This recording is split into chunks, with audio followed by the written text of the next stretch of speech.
I don't know if it's me getting older or if things have actually changed, but Christmas just doesn't feel like Christmas anymore.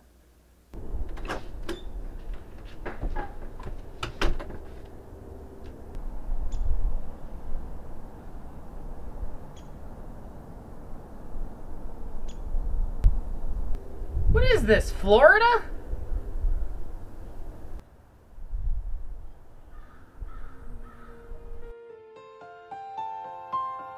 Where are you, Christmas?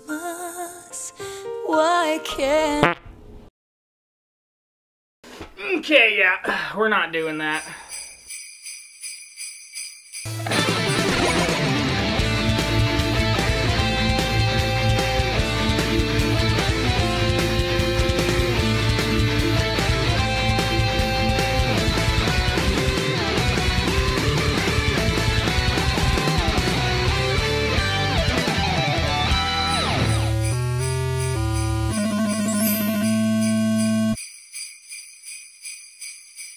Yeah, I don't know what it is this year, but I feel like a Grinch about the holidays. Segway! The Grinch has famously spanned decades as one of Dr. Seuss's all-time greats.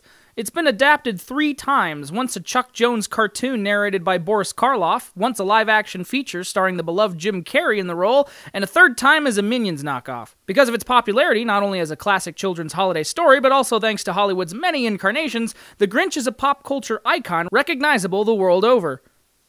And so you know these f***ers made video games about him. Today we're going to be talking about the video game versions of the Grinch in hopes that our hearts will grow 3 sizes. Or maybe our brains will shrink 3 sizes, who knows. Regardless, let's start small. On the Game Boy Color, The Grinch. Huh. No rhyming in the intro. That's like a staple of these things, trying to rip off the Seussian style. Ah, okay. Japanese developers. Yeah, there are parts where the lines are most likely directly from the original book, but they were hastily translated to Japanese and then back to English again. So none of this is gonna rhyme. Or make a lot of sense. The presentation of this game is really good. The sprite work is top-notch, even if this guy is looking a little... The Grinch is a stealth-based puzzle game. You have to collect every present in a level before the timer runs out, and each area of the level is made up of a maze with a random assortments of Whos patrolling the area. If you alert a Who, they'll either sound an alarm or start chasing you down. Man, this game is so Japanese. I'm actually surprised no one has adapted the Grinch into an anime yet. Oh, thank God. You can maneuver the Grinch around in a grid, crawl around to get under crevices, and use different weapons to stun the Whos so they don't spot you. Man, all this game needs is a Soliton radar in the corner, and it's basically a Kojima game.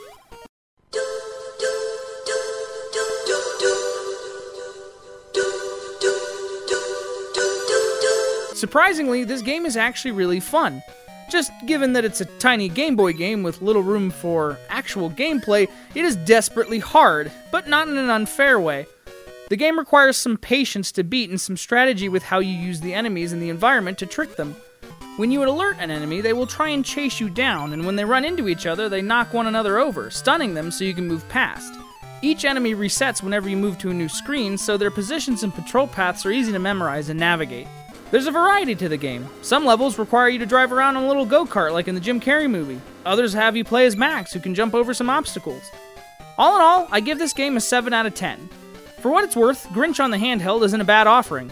The game is a solid time waster, in a good way. If I had been a kid making his way back home from school before winter break with nothing to do to pass the time other than play this on my Game Boy, well, I'd be about it. It's bright and colorful, the music and presentation is very stylish, and it draws you in. Besides just the cutscenes, you get little bits of splash art in between levels, and just look at that smug grin. That's an anime Grinch munching on some chicken because he's pleased with himself. The gameplay itself is super simple for a concept like this. You don't need a lot going in and you never feel overwhelmed. It's a really great handheld version of a console game. Moving on, let's talk about another handheld, How the Grinch Stole Christmas on the Nintendo DS. As far as I can tell, this one has nothing to do with the Jim Carrey How the Grinch Stole Christmas movie, but it does borrow a lot of imagery from it. Oh boy, more stealth puzzles. Is that like all that can be conceived of the Grinch in video game form? Did they just run out of ideas when they were making Grinch games? And it's still in 2D, no less. I mean, admittedly, these sprites are nice and well animated, but come on, it's the DS. It had the power akin to at least an N64 or a PS1. At least try to do something interesting with it. In this game, you, again, play as the Grinch as you, again, sneak around a house and try to steal presents while you, again, avoid the Who's patrolling the house.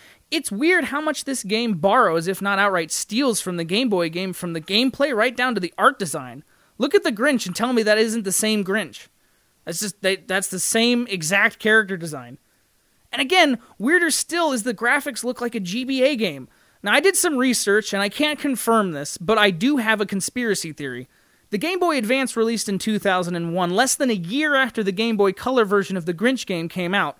I think there was a planned GBA version in the works and it just fell through, and somehow Black Lantern Studios bought the rights to whatever had been completed so far and ported it to the DS.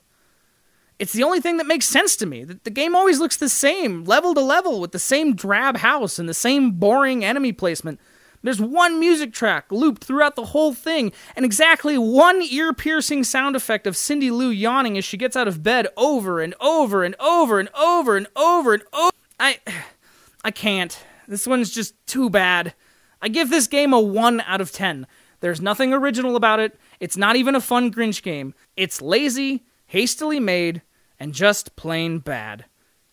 Finally, we're going to talk about a game that's actually important to me, The Grinch on PS1. Oh man, look at these graphics. The Grinch's fingers are just like flat textures. And hey, look, the narrator's Space Ghost. That, in fact, is the misanthrope's scheme. Build gadgets from blueprints, halt the holiday theme. Here they are, my most evil and hideous of villains from space. They're here to sing the 12 Days of Christmas. The basics of this game are much more of the same, but with more to do. You're sneaking around Whoville and cause chaos as you try to sabotage Christmas, but now you've got more tools at your disposal.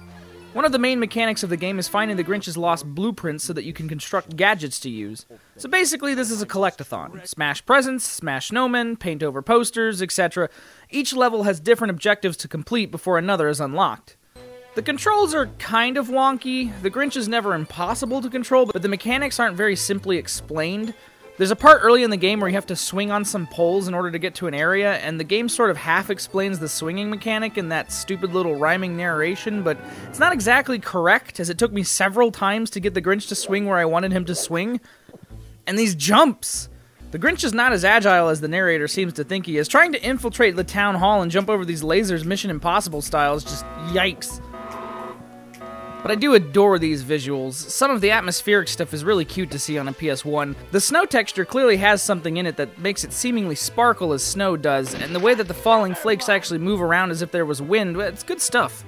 There's so much to do in this game, so many different environment or platform puzzles to solve across all the levels, puzzles where you need Max the dog to solve them with different objectives to complete each time. Your Grinch arsenal is fun to use, with each gadget having a different and unique use across all levels. Once an eggshell breaks open, all said and done, I give the Grinch on PS1 a 7 out of 10. It's a decently made collect-a-thon with lots of stuff to do, and it's jam-packed with charm. While it's not ideal to play all the time, controls-wise, the game mechanics are solid, and the graphics, though primitive, do at least have style. The Grinch on PS1 is easily within the same wheelhouse of the likes of Banjo-Kazooie in terms of what the game offers. I think what holds it back is that it's not just timeless like the other games of its genre. The Grinch is a tie-in property to a movie made 20 years ago. While the story of the Grinch is timeless, the game's dated humor and a reliance on an existing property are what holds it back a few points from a perfect 10. For a story that's as anti-consumerism as they come, it's kind of ironic that all of the game versions of it are just about stealing the gifts, and this one in particular.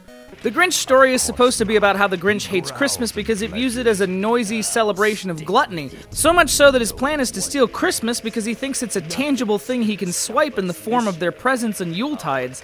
But what ultimately happens is the opposite. Christmas comes anyway because it's not about presents, it's about loving one another in that time of year where people are more apt to do that. The movie that this game is based on even more hammers in the allusions to capitalism and its effects on society and how we obsess over material possessions at Christmas. The lesson being doubly explained as the parents of Cindy Lou Who realize that they were wrong to doubt their daughter and that Christmas is about giving to all people and not getting all things. And so the ending of this game, which is like the last 5 seconds of the game, is just, well, I hate to use the word cringy these days because of its connotations, but I mean, yeah, this is cringy. They're just waking up. I know just what they'll do. They'll all cry in a few seconds. What is happening to me? Am I having a heart attack? No, I seem to be having a heart. Merry Christmas, Who's! I'm so sorry to have stolen Christmas. Please forgive me. We forgive you, Grinch. I know you were a good person. Come and sing with us. Welcome Christmas, Fahuramas. Christmas Day is in our grasp, as long as we have hands to clasp. It just sort of hand waves away the idea of what the Grinch stands for, and it does it all within a 20-second cutscene at the very end of the game, right after you shoot down Santa, like dogfight style. I think it kind of misses the point a little bit, but I mean, I guess when you gamify the Grinch, there really isn't much else you can do with the concept. But overall, with the exception of the DS game, I had a lot of fun revisiting these titles, and it brought back a lot of nostalgia. I mean, some of the levels on the PS1 game just scream Christmas aesthetic. It's just oozing with holiday cheer. I feel it. Man, playing all them Grinch games brings me back. I feel like all this childhood nostalgia rushing into me. I feel revitalized, my spirit of Christmas. Now let's just check the weather and see if it's actually going to snow Christmas Day. Merry Christmas to all! And a f*** you to global warming.